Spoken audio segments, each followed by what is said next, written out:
A'udzu billahi minasyaitonir rajim. Bismillahirrahmanirrahim. Assalamualaikum warahmatullahi wabarakatuh. Waalaikumsalam warahmatullahi wabarakatuh. Innal hamdalillah nahmaduhu wa nasta'inuhu wa nastaghfiruh wa na'udzu billahi min shururi anfusina wa min sayyiati a'malina. Man yahdihillahu fala mudilla lahu wa man yudlilhu fala hadiya lahu. Wa asyhadu an la ilaha illallah wahdahu la syarika lah wa asyhadu anna Muhammadan abduhu wa rasuluhu la nabiyya ba'dah. Fa inna asdaqal hadithi kitabullah wa khairal huda huda Muhammad sallallahu alaihi wasallam wa syarral umuri muhdatsatuha wa kullu muhdatsatin bid'ah wa kullu bid'atin dhalalah wa kullu dhalalatin finnar. Para jamaah yang dimuliakan oleh Allah Subhanahu wa taala, pada kesempatan malam hari ini, hari Ahad tanggal 1 Sya'ban tahun 1442 Hijriah atau 14 Maret 2021, kita melanjutkan kajian kitab Tauhid karya Syekh Muhammad At-Tamimi rahimahullah bersama dengan guru kita Syekh Muhammad bin Shalih Al-Utsaimin rahimahullah, dengan buah karya beliau Al-Qaulul Mufid ala Syarah Kitab Tauhid atau ala Kitab Tauhid. Melanjutkan pertemuan yang sebelumnya terkait pembahasan kitab Tauhid ini, kita masih membahas bab yang ketujuh di halaman 29. Dan malam hari ini merupakan pertemuan yang kedua. Bab yang ketujuh di halaman 29, judulnya adalah babun, bab minasyirki, termasuk syirik, lubsul halaqati, memakai gelang, wal khayti, dan memakai benang, wa nahwihima, atau yang sejenisnya, liraf'il bala'i au daf'ihi, tujuannya adalah sebagai penangkal. Nah, penangkal di sini ada dua. Bisa jadi ada orang kena bala, kemudian dia make gelang, make benang yang dimaksud biar balanya hilang. Atau bisa jadi orang belum kena bala, akan tapi dia pakai gelang atau pakai benang atau yang sejenisnya biar enggak kena bala. Ini akan dibahas insyaallah. Kemarin sudah disampaikan bahwa bab 1 sampai bab 6 itu ibaratnya pendahuluan terkait syahadat la ilaha illallah, dan masuk di dalamnya syahadat Muhammad Rasulullah. Kemudian bab yang ketujuh ini kalau boleh dibilang seakan-akan pembahasan pertama dalam syahadat la ilaha illallah. Karena sebagaimana disampaikan pada pertemuan yang sebelumnya, bab yang ketujuh dan bab-bab selanjutnya adalah termasuk bagian dari tafsir la ilaha illallah. Kita tahu ya, la ilaha illallah, Nabi Musa alaihi salam ketika minta diajarkan satu kalimat khusus sama Allah, diajarinya la ilaha illallah. Kemudian Nabi Musa bilang pengen yang lebih spesial. Kemudian kata Allah, kalau kalimat la ilaha illallah ditaruh di satu timbangan, kemudian langit yang 7 selain Allah ditaruh di timbangan yang satunya lagi, beserta bumi yang 7, maka yang lebih berat adalah la ilaha illallah. Makanya pembahasan kita bukan pembahasan main-main ya, bukan pembahasan ringan. Pembahasan kita adalah pembahasan berat timbangannya di sisi Allah Subhanahu wa taala. Oleh karenanya kita memohon kepada Allah Subhanahu wa taala kita bisa mengikuti pembahasan ini sampai tuntas. Ya, karena pembahasan kita ini mengenai hidup kita, ya, bahagia di sana. Jadi jangan sampai kita mengikuti pembahasan tauhid ini hanya sekali dua kali, sebulan 2 bulan, setahun 2 tahun nggak cukup. Sampai kita mati perlu diulang-ulang ini pembahasan. Ya, bahkan ketika kami mengikuti kajian beberapa ustadz-ustadz kami, mereka sampai membahasakan kitab tauhid harus dibaca berkali-kali.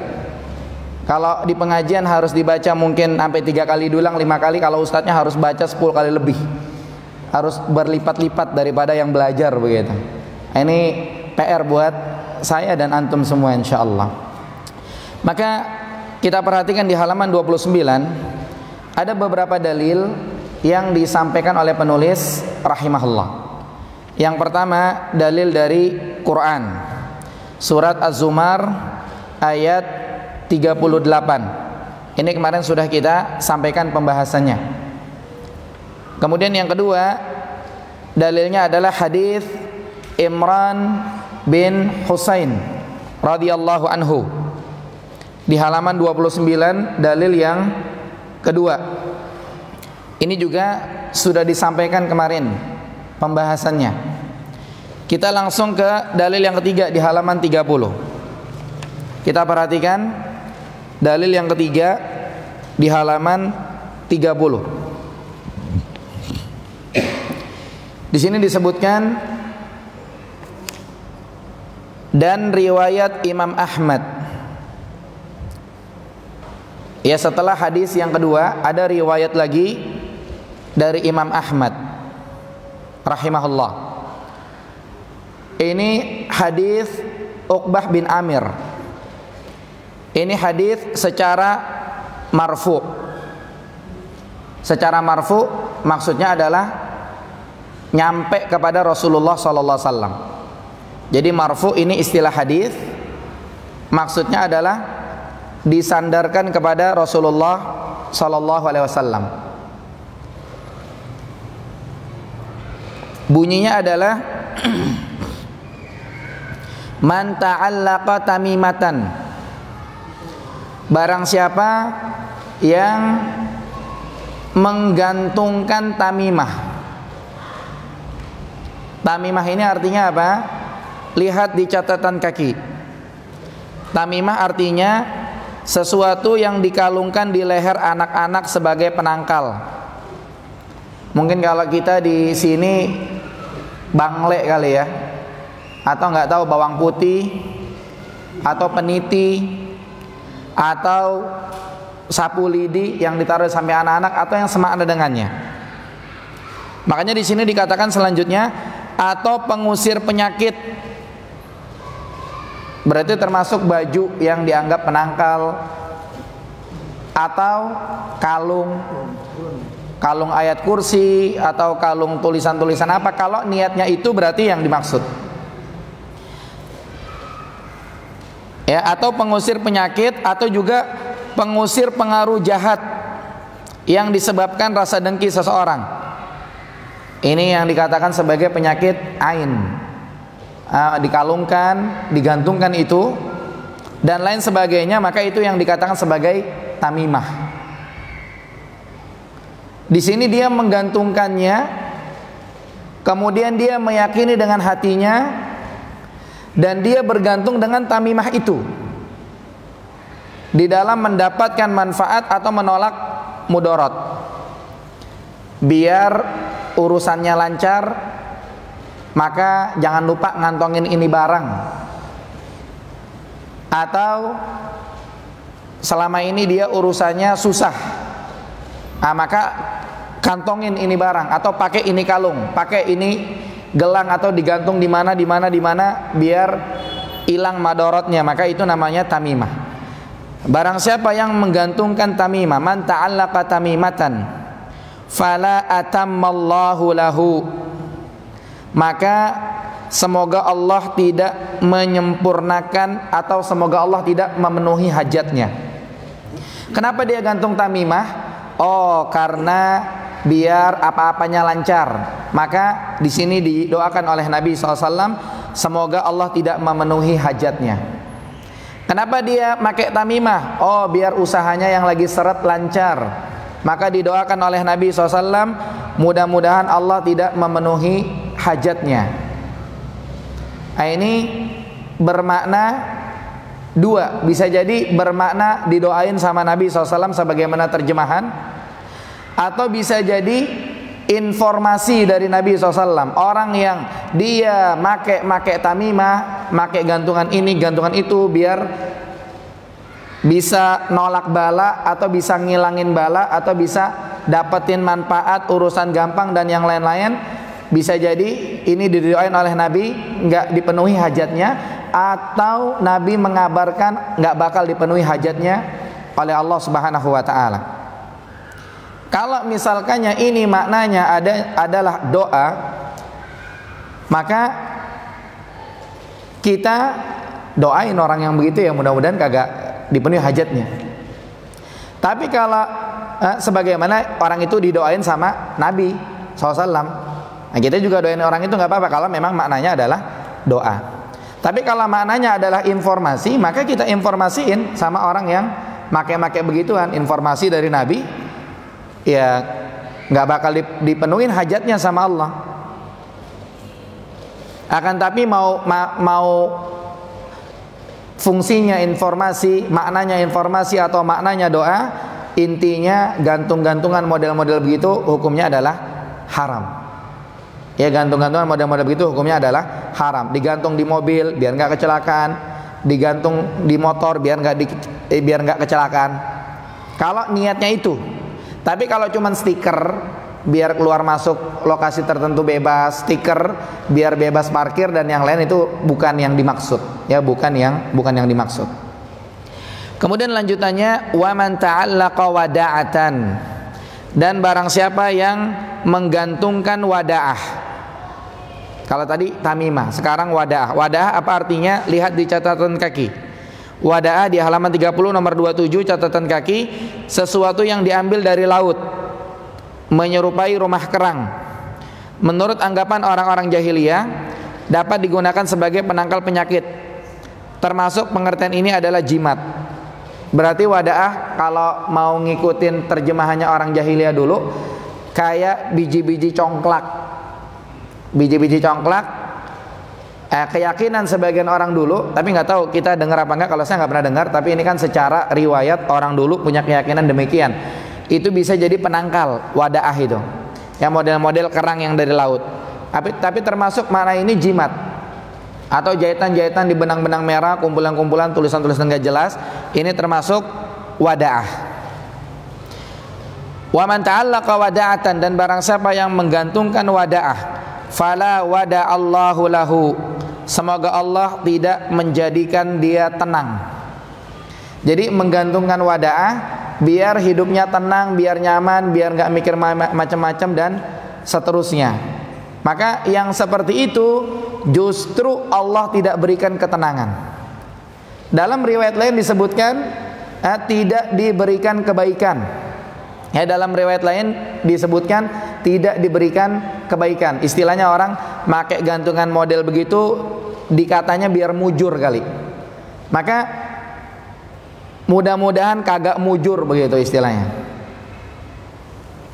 Kemudian disebutkan wa fi riwayatin, dalam riwayat lain, man ta'allaqa tamimatan faqad asyraka. Ya, barang siapa yang menggantungkan tamimah, maka dia telah berbuat kesyirikan. Ya, bisa jadi syirik besar, bisa jadi syirik kecil. Kapan dia syirik besar dan kapan dia syirik kecil? Dia syirik besar kalau dia punya keyakinan menggantung sepenuhnya 100%.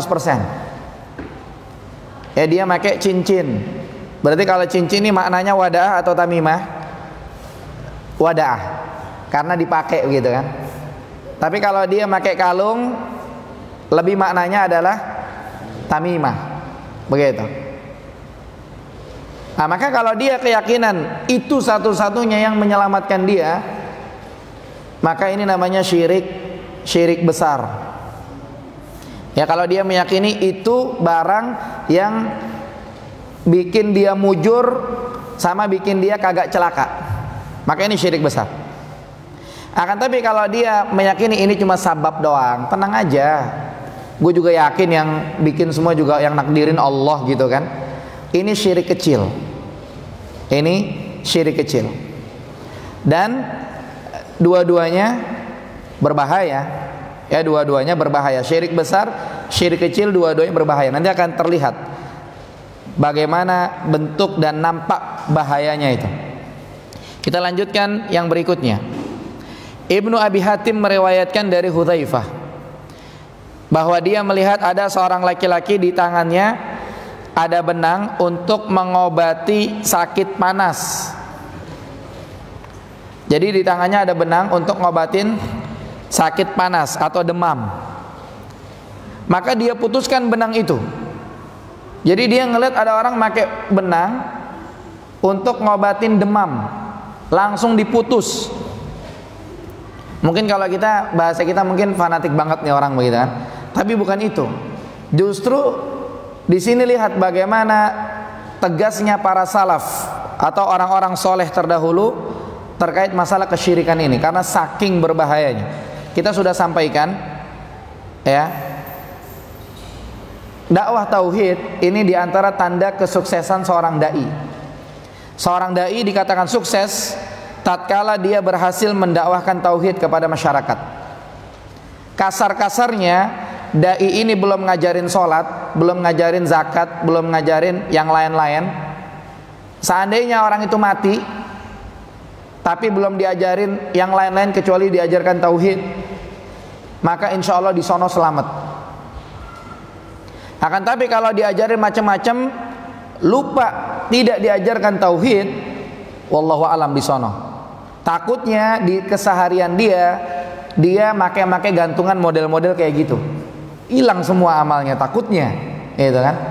Takutnya dia melakukan kesyirikan, hilang semua amalnya. Makanya Nabi SAW berdoa apa? Allahumma inni a'udzubika an usyrika bika wa ana a'lam wa astaghfiruka lima la a'lam. Ya Allah, ampunilah dosa syirik yang, ya Allah, aku berlindung kepadamu dari berbuat syirik sengaja, dan ampunilah dosa syirik yang tidak disengaja. Ini doa Nabi SAW. Nah, di sini disebutkan dalam riwayat Ibnu Abi Hatim dari Hudzaifah. Hudzaifah pernah melihat ada seseorang make gelang biar ngangkat penyakit demam. Maka sama Hudzaifah langsung diputus itu gelang, kagak boleh make itu orang. Kemudian dia membacakan firman Allah, wa ma yu'minu aktsaruhum billah, dan sebagian mereka tidaklah beriman kepada Allah. Ya, sebagian mereka tidaklah beriman kepada Allah illa wahum musyrikun, kecuali mereka juga berbuat kesyirikan. Orang beriman juga berbuat kesyirikan. Lihat ya, ini disebutkan dalam surat Yusuf ayat 106. Maka di sini kita perhatikan, Hudzaifah mendapatkan ada orang pakai benang biar selamat dari penyakit demam, atau biar sembuh lah. Ya, pakai ini nih biar biar cepat turun panasnya begitu. Beda sama dikasih obat penurun panas, beda. Memang secara logika diterima. Ya, atau beda dibacain Fatihah. Beda, secara syar'i hukumnya boleh. Tapi ini dikasih iketan benang kagak nyambung. Ya, atau mungkin diselimutin selimut khusus yang udah dibaca-baca apaan tahu begitu, itu juga kagak nyambung. Maka itu langsung diputus ya benangnya sama Hudzaifah.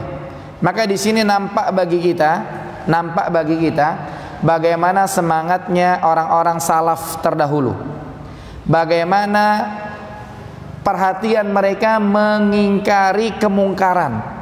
Ada kemungkaran depan mata langsung diingkari. Tidak sebagian kaum muslimin sekarang mungkin gak enak gitu ya, atau bahkan dengan hati pun mereka lalai. Sementara Nabi mengatakan mengingkari kemungkaran dengan hati adalah selemah-lemahnya iman. Ada orang melakukan kemungkaran udah biarin aja gitu ya. Harusnya ya enggak, diingkari paling enggak dengan hati. Dia mau ngingkarin cuma bagaimana begitu kan. Maka itu sudah selemah-lemahnya iman. Kemudian Hudzaifah disebutkan membaca ayat surat Yusuf ayat 106.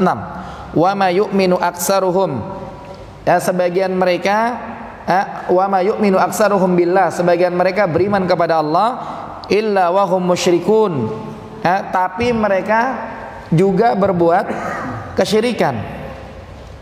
Dan yang dimaksud di sini adalah orang-orang yang berbuat kesyirikan, mereka beriman kepada rububiyahnya Allah Subhanahu wa taala dan mereka mengingkari uluhiyah.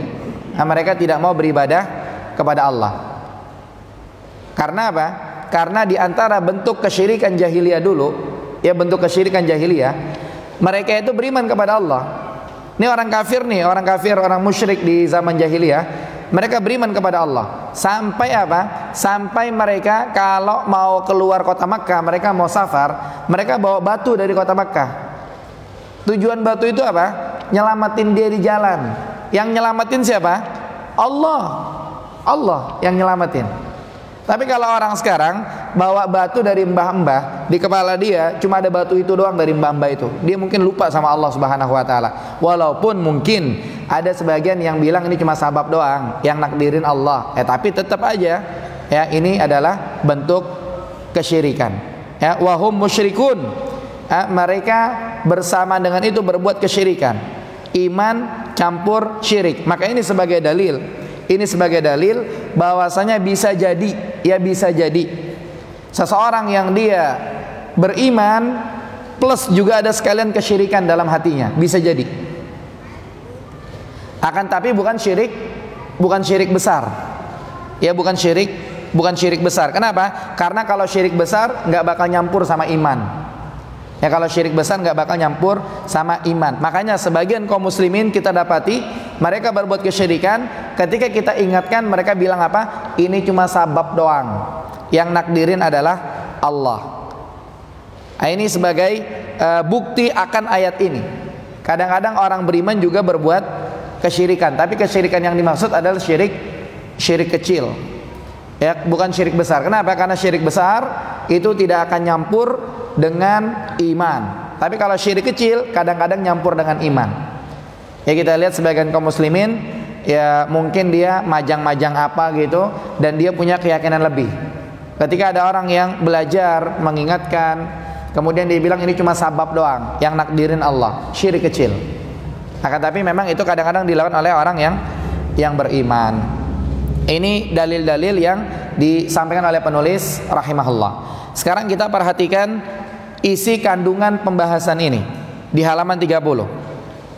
Yang pertama, di sini disebutkan oleh penulis rahimahullah, dilarang keras memakai gelang, benang dan sejenisnya untuk maksud-maksud seperti di atas. Berarti dilarang keras pakai benang, gelang dan sejenisnya, mungkin cincin atau mungkin batu akik, atau mungkin nyimpen ini, nyimpen itu dengan maksud-maksud seperti yang dibahas. Tapi kalau nyimpen gelang, nabung emas ya nggak apa-apa, maksudnya beda dengan yang dibahas. Atau mungkin nyimpen benang buat besok kalau ada baju robek gampang jahitnya, kagak nyari gitu kan. Itu bukan yang dimaksud dalam pembahasan. Akan tapi yang dimaksud dalam pembahasan adalah memakai gelang, memakai benang, memakai tali, memakai ini, memakai itu, ada niatan tolak bala. Itu yang dilarang. Kita ngikat barang, pakai tali kagak ngapa-ngapa, biar kagak jatuh. Tapi kalau ada niatan tolak bala, itu yang berbahaya. Yang berbahaya. Atau mungkin ada orang yang menggantungkan simbol-simbol simbol-simbol kantornya, biar nanti mungkin selama perjalanan kalau ada pemeriksaan lancar. Ini kan bukan syirik ya, nggak apa-apa, biar tahu nih keluarga kantor ini, keluarga kantor ini misalnya. Tapi kalau dia ada unsur tolak bala, biar kagak ngapa-ngapa di jalan, maka ini yang dilarang. Ini yang dilarang. Atau yang semakna dengan itu, ngantongin ini, ngantongin itu, nyimpen ini, nyimpen itu, tujuannya tolak bala. Itu yang kagak boleh. Ini kalau dilihat-lihat mengarahnya kemana? Kalau kita lihat-lihat bisa dilihat di halaman 29. Ya, di halaman 29 kita lihat naskah Arab yang kedua, naskah hadis dari tengah-tengah. Ada tulisannya apa? Faqala. Faqala inziha. Inziha artinya apa? Copot. Ini cerita atau riwayat menyebutkan ada orang pakai gelang sebagai penangkal atau sebagai jimat. Nabi bilang inziha, copot. Kenapa? Fa innaha la yaziduka illa wahnan. Karena itu penangkal kagak bakal nambah kecuali yang ada kelemahan. Dalam artian apa? Kemarin kita sudah jelasin. Orang kalau pakai gitu-gituan yang ada dia lemah. Lemahnya gambarnya bagaimana? Gambarnya adalah contoh biasa ngantongin sesuatu buat tolak bala. Nanti kalau dia pergi ke Bogor, baru nyampe Depok lupa, ya Allah, lupa itu barang kagak dibawa. Lihat, yang ada apa? Yang ada tambah lemah, tambah lemah, tambah lemah. Nanti besokannya mau ada rapat, ada meeting di kantor, baru duduk, datang minuman, ya Allah, lupa tuh barang kagak dikantongin lagi. Gitu kan? Jadi yang ada tambah lemah. Gitu. Maka dari itu di sini dilarang. Bahkan Nabi mengatakan fa innaka law mitta wa hiya 'alaika ma aflahta abadan. Kalau kamu mati masih pakai gitu-gituan, maka engkau enggak bakal untung. Yang ada rugi. Maka ini menunjukkan apa? Ini menunjukkan dilarang keras pakai gitu-gituan. Sebagaimana tersebut di halaman 30 nomor 1. Berdasarkan dalil ini. Ya, berdasarkan dalil ini. Kita lihat yang kedua. Di halaman 31 dinyatakan bahwa sahabat tadi, ya, dinyatakan bahwa sahabat tadi apabila mati sedangkan gelang atau sejenisnya itu masih melekat pada tubuhnya, dia tidak akan beruntung selama-lamanya. Ini menunjukkan kebenaran pernyataan para sahabat bahwa syirik asgor, syirik kecil, lebih berat daripada perbuatan dosa besar. Lihat, dalam hadis yang tadi baru saja kita simak, dinyatakan bahwa sahabat tadi kalau mati masih make itu barang, maka disebutkan dia nggak beruntung selama-lamanya, dia rugi. Nah, ini menunjukkan apa? Ini menunjukkan kebenaran para sahabat. Mereka menyatakan syirik kecil, bukan syirik besar ya. Syirik kecil itu lebih parah daripada dosa besar. Syirik kecil lebih parah daripada dosa besar. Gambarannya ada riwayat lain menyebutkan sebagai penjelasan pendukung, yaitu perkataan Ibnu Mas'ud radhiyallahu anhu. Di sini ingin menjelaskan syirik kecil lebih parah daripada dosa besar. Dosa besar itu apa? Zina, nyolong, korupsi, kemudian durhaka sama orang tua. Pokoknya semua dosa yang ada ancamannya di dunia atau di akhirat itu dosa besar. Nah, syirik kecil lebih parah daripada dosa besar. Perhatikan perkataan Ibnu Mas'ud radhiyallahu anhu, menunjukkan syirik kecil lebih parah daripada dosa besar. Ibnu Mas'ud radhiyallahu anhu mengatakan, la an ahlifa billahi kadziban. Saya kalau sumpah atas nama Allah tapi bohong, saya sumpah atas nama Allah, sumpahnya atas nama Allah nih, tapi bohong. Ahabbu ilayya min an ahlifa bi ghairihi shadiqon. Itu lebih saya demen daripada sumpah atas nama Allah walaupun jujur. Daripada sumpah atas nama selain Allah walaupun jujur.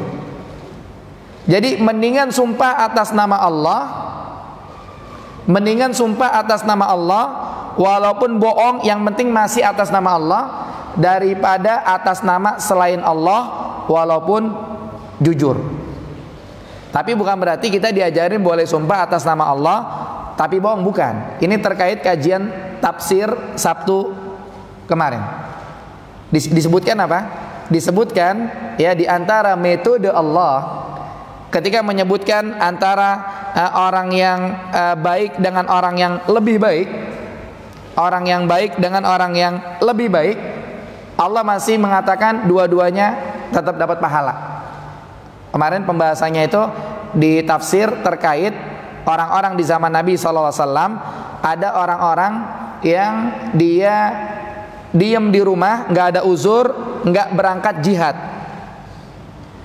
Kemudian sebagian lagi berangkat jihad, mereka bawa harta dan bawa dirinya, taruhan nyawa. Ada orang mungkin diam di rumah cuma nyokong doang, ngasih harta doang, udah pada berangkat jihad, tapi dia diam di rumah.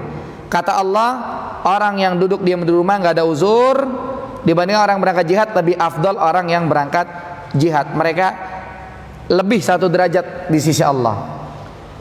Kemudian 1 derajat ini banyak rinciannya sebagaimana kemarin kita bahas. Akan tapi di akhir ayat tersebut Allah mengatakan dua-duanya tetap ada kebaikan, karena yang nggak berangkat mereka juga orang beriman begitu. Makanya kemarin saya katakan apa? Misalkannya sholat berjamaah nih, rame sampai belakang penuh. Ternyata pas pengajian sebagian pada pulang, sebagian duduk. Kalau kita mau kaitkan dengan ayat, yang duduk lebih afdol 1 derajat ketimbang yang pulang. Tapi dua-duanya baik. Jangan kita nganggap kita paling dapat hidayah lah, paling bener lah karena kita pengajian lah, dibandingkan tadi yang sholat samping kita pulang lah. Enggak. Ya mereka juga kaum muslimin, mereka orang beriman. Dua-duanya tetap ada nilai kebaikan di sisi Allah Subhanahu wa ta'ala. Tapi tetap yang hadir tentunya lebih afdol di sisi Allah 1 derajat lebih. Berbicara itu berbicara kebaikan. Sekarang sama juga berbicara keburukan. Contoh keburukan yang pernah kita dengar, riba dibandingkan dengan zina berkali-kali lebih parah riba. Akan tapi jangan lupa, zina juga dosa besar, harus diingatkan itu begitu. Sama juga di sini Ibnu Mas'ud membahasakan bersumpah atas nama Allah walaupun bohong itu lebih aku sukai daripada bersumpah atas nama selain Allah walaupun jujur. Tapi tetap kita ingatkan dua-duanya tetap dosa, nggak boleh kita berdusta. Ya cuma di sini ingin menyampaikan bahwa syirik kecil lebih parah daripada dosa besar. Itu maksudnya. Apa sebabnya? Karena sebabnya kita dengar ayat innallaha la yaghfiru an yushraka bihi. Allah tidak mengampuni dosa perbuatan syirik. Ya, dosa perbuatan syirik. Ini bunyinya syirik walaupun kecil gitu kan. Maka syirik kecil lebih parah daripada dosa besar. Kemudian lihat nomor 3. Nomor 3, syirik tidak dapat dimaafkan dengan alasan karena tidak mengerti. Syirik tidak dapat dimaafkan dengan alasan karena tidak mengerti. Ini kembalinya kemana? Kembalinya ke orang tadi yang pakai gelang.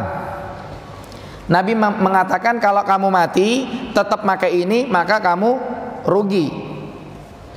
Maka di sini ada isyarat bahwa syirik itu tidak dimaafkan dengan alasan tidak ngerti itu orang.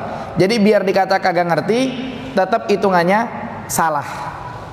Ini yang disampaikan oleh Syekh Muhammad At-Tamimi rahimahullah. Akan tetapi ini dikritisi oleh Syekh Muhammad bin Shalih Al-Utsaimin rahimahullah dan sebagian ulama yang lain. Itu tidak benar. Ya, itu tidak benar. Kalau orang mati make barang model-model gitu tapi dia nggak tahu ilmunya secara zahir, maka nggak benar langsung dihukum. Akan tapi apa? Akan tapi masalahnya adalah setelah dia diingetin, setelah dia udah tahu tapi dia tetap make, nggak dilepas, itu nanti yang akan bermasalah. Nah ini pembahasan ada rinciannya, disampaikan setelah azan insyaallah. Fadhal muazzin.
Bismillah, kita lanjutkan.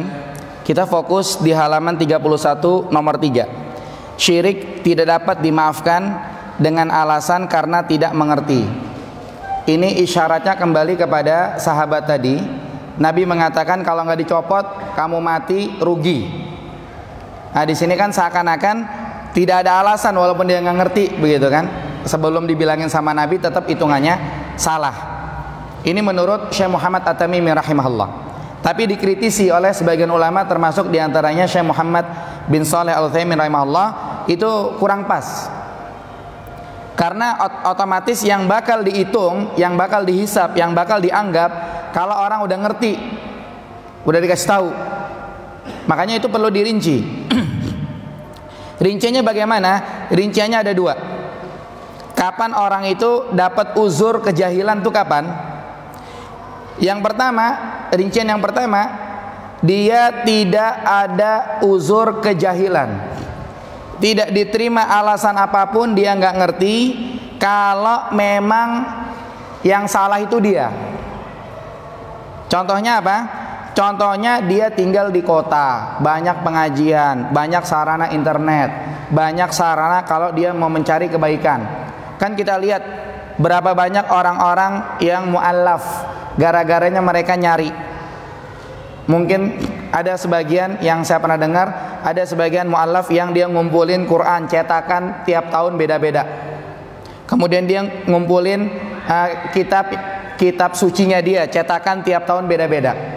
Di situ ada disebutkan apa? Disebutkan terkait dicetakan kitab suci versi dia. Ada cetakan berbeda, disebutkan kandang Sulaiman dicetakan tahun berapa gitu, jumlahnya 3000, dicetakan tahun berapa jumlahnya 300, dicetakan tahun berapa jumlahnya berapa begitu. Sementara di Al-Quran cetakan tahun berapapun, anjing Ashabul Kahfi jumlahnya cuman 1 gitu. Akhirnya di situ dia masuk Islam. Makanya di sini dirinci ya, orang itu diterima alasannya atau tidak. Yang pertama bisa jadi alasannya nggak diterima kalau memang yang salah emang dia. Sementara pengajian banyak, sementara Islam juga udah rame di wilayahnya, dia tinggal di kota ini dan yang lain-lain, tapi dia yang salah gitu, nggak mau belajar, nggak mau nyari kebenaran dan seterusnya. Maka seperti ini hitungannya tetap salah. Berbeda kalau memang dia tinggalnya jauh dari wilayah-wilayah yang mungkin dijangkau. Kemudian dia ada kesalahan. Kalau memang dia dasarnya adalah orang Islam, maka di sono insya Allah dia tetap selamat. Karena dia nggak tahu ilmunya. Tapi kalau dasarnya dia adalah orang kafir, maka hitungannya dia kafir di dunia. Akan tetapi di akhirat dia bakalan dites sama Allah. Di akhirat dia bakalan dites sama Allah. Ini menurut pendapat yang lebih kuat demikian. Kalau dia lulus tesnya, maka dia masuk surga. Tapi kalau dia gagal, maka dia bakal masuk neraka. Ya contoh mungkin ya di zaman Nabi SAW yang mungkin di wilayah-wilayah tertentu yang nggak tersentuh dakwah Islam sama sekali di kala itu. Mungkin mereka nanti akan dibangkitkan oleh Allah, akan dites oleh Allah. Kalau mereka lulus surga, kalau gagal neraka. Wallahu alam. Itu pendapat yang lebih kuat yang disampaikan oleh Syekh Muhammad bin Shalih Al-Utsaimin rahimahullah. Kemudian kita lihat yang keempat. Yang keempat disebutkan gelang, benang dan sejenisnya tidak berguna untuk tolak bala, bahkan berbahaya. Kenapa? Karena Nabi SAW mengatakan la taziduka illa wahnan, itu nggak bikin nambah ke kamu sesuatu kecuali yang ada tambah lemah. Di sini penulis rahimahullah mengambil faedah dari ungkapan Nabi tersebut yang tadi disebutkan dan maknanya yang tadi kita jelaskan. Ya, kita lihat orang yang kita kenal yang dia main gitu-gituan atau dia punya barang model gitu-gituan untuk talak bala, itu kalau kapan waktu dia lupa itu barang, yang ada dia pengen nyamperin itu barang, pengen dikantongin, pengen dibawa, jadi dia kegantung sama itu barang terus. Beda sama orang sakit TBC, minum obat kata dokter berapa bulan? 6 bulan. Kalau emang belum sembuh paling mentok 9 bulan selesai. Nggak bergantung sama obat. Itu selesai dia. Beda ya penyakit-penyakit tertentu kayak gula yang minum obat tiap hari, amlodipin, enggak. Itu bukan yang kita maksud. Ini contoh saja. Atau orang sakit demam, berobat ke dokter, dikasih resep, minum obat 3 hari sudah lepas. Memang itu boleh secara Islam, secara logika boleh, dan kita tidak bergantung kayak orang tadi yang nyimpen gitu-gituan. Kapan waktu dia lupa, dia pengen ngambil tuh barang lagi. Berarti ini menunjukkan yang ada adalah kelemahan, bukan tambah mantap dia megang barang-barang itu.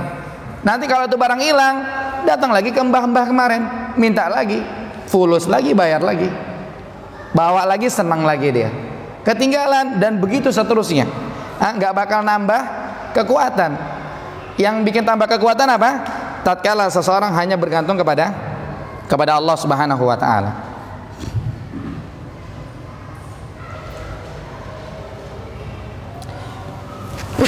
Kemudian berikutnya yang kelima.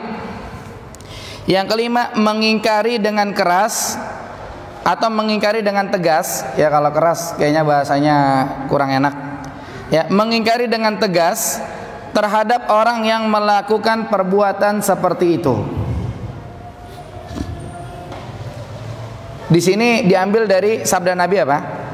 Man ta'allaqa tamimatan fala atammallahu lahu. Ya, yang suka gantung-gantung tamimah, ya, mudah-mudahan Allah tidak memenuhi hajatnya.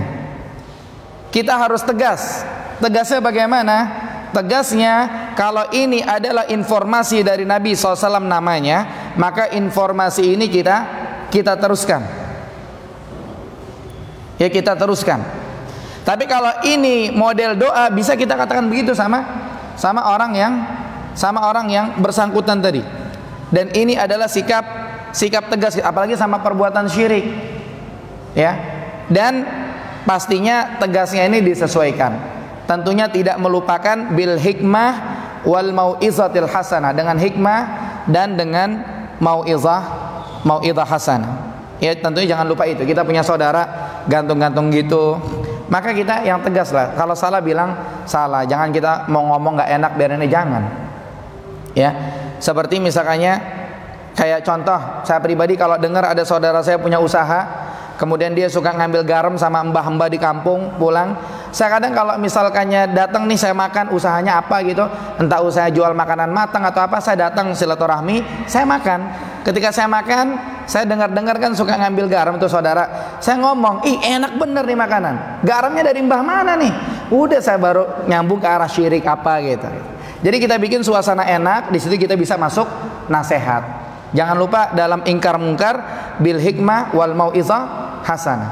Ini poin yang kelima. Ya, innallaha witrun yuhibbul witra. Allah itu ganjil, suka yang ganjil. Kita istirahat di sini insyaallah. Nanti kita lanjutkan pertemuan yang akan datang. Ya wallahu alam bisawab. Sampai di sini yang benar datang dari Allah Subhanahu wa taala, yang salah dari saya pribadi. Barakallahu fikum. Wa sallallahu ala nabiyina Muhammad wa akhiru da'wana alhamdulillahirabbil alamin. Insyaallah kita ketemu lagi pekan depan insyaallah. Ya, kalau memang nanti selesai kita membahas pembahasan ini, langsung kita masuk ke bab berikutnya insyaallah. Ya, dan terus diikuti kajiannya sampai tuntas sambil kita minta kepada Allah Subhanahu wa taala mudah-mudahan kita diberikan istiqomah. Ya, termasuk saya pribadi yang mudah-mudahan istiqomah. Kadang-kadang ya Ustaz juga ada cobaannya. Sana sini ngajak jalan-jalan apa gitu, apalagi hari Ahad ada cobaannya. Jadi semuanya ada cobaannya. Maka kita berdoa kepada Allah mudah-mudahan Allah berikan kekuatan kepada kita bersama. Wallahu a'lam bishawab. Ini yang bisa dibahas, semoga bermanfaat. Sebelum ditutup ada yang bertanya? Nah, silahkan Pak.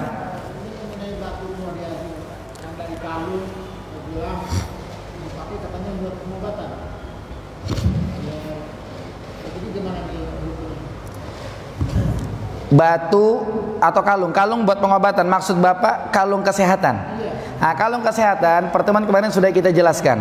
Kalung kesehatan kalau terbukti secara medis maka bukan kalung yang dimaksud, bukan kalung yang dilarang.